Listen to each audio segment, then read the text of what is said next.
How to avoid the death of DeFi in the wake of FTX. The crypto exchange's collapse is an inevitable outcome for an industry yet to find its use case. For crypto to survive, it needs to learn from the very financial sector it set out to replace, says Brent Xu, the CEO of Umee. Decentralized finance, or DeFi, is characterized by speed, autonomy and transparency unmatched by legacy banking institutions.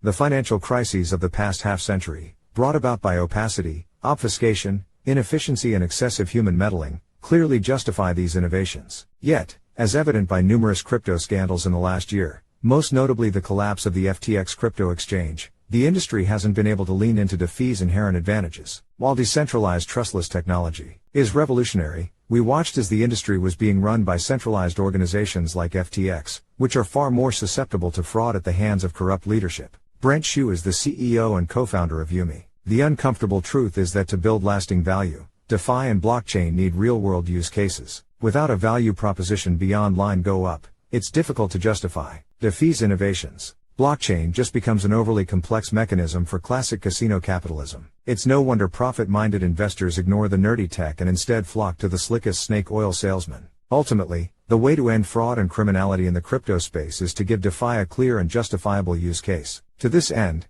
the industry needs to take some cues from the traditional banking sector. Why does traditional finance work? Traditional finance gets a fair amount of criticism, and rightfully so. The greed and irresponsibility of some in the banking sector has created massive economic injustice. That said, not all criticism of the finance industry is warranted. While the disgruntled and the nihilistic think of the financial sector as nothing more than a cynical money-making operation, this sentiment, while understandable, fails to capture just how critical the financial sector is for a functioning society and humanity's well-being. Take a minute to consider your setting. Are you in your home? If so, think about how you purchased it. Did you take out a loan? If so, where did this loan come from? Presumably it came from a bank, which in turn sourced the funds from its depositors, workers and institutions active in the real economy. If it wasn't for the bank's fundamental linkage to the value-creating people and companies responsible for a functioning economy, its lending system could not be sustained and the loan which financed your home may never have happened. By balancing incentives for lenders and borrowers, the financial sector is able to both contribute to, and benefit from, productivity in the real economy. Consequently, the supply and demand dynamics that shape society, and the financial institutions that operate within it,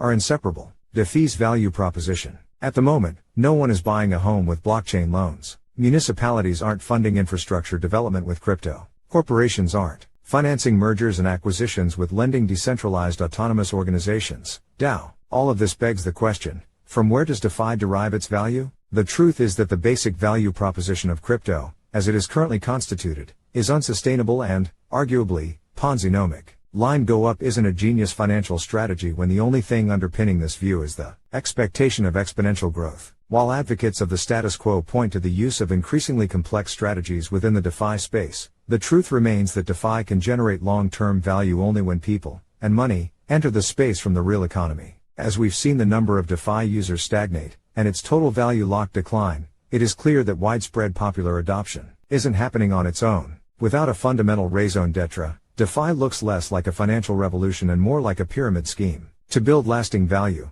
DeFi needs to focus on economic integration, not selling steak knives. We will not see sustained DeFi growth until markets see blockchain as a system compatible with the requirements of real-world economics, making DeFi work in the real economy.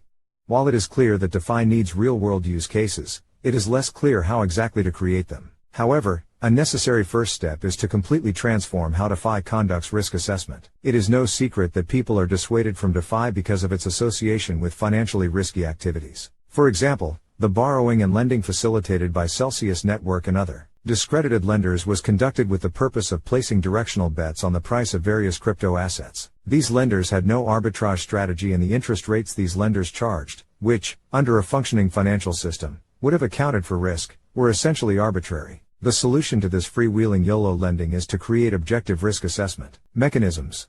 For example, traditional finance, TradFi, uses yield curves based on risk-free U.S. Treasury debt to assess the systemic risk in the bond markets at any given time. A DeFi native version of a yield curve would be able to assess the risk inherent across a protocol. Similarly, blockchain debt rating tools, functioning in a similar manner to those from Moody's or Fitch, could assess the risk profile of any one lender and rate the integrity of blockchain debt. Without the foundations of a credit system or the financial infrastructure and plumbing to service lending markets, DeFi debt markets have nowhere to grow. While not sufficient, these tools would mitigate industry fears about DeFi's purported instability. By laying the ground for objectively derived and sustainable interest rates, DeFi protocols would be able to provide the predictability necessary to facilitate real-world lending, and in turn, real-world use cases. DeFi's speed, autonomy and transparency would greatly benefit a number of financial subsectors, from mortgages to corporate M&A to countless other enterprise use cases. However, these are not sufficient attributes in and of themselves to align DeFi with the requirements of mainstream finance. Instead,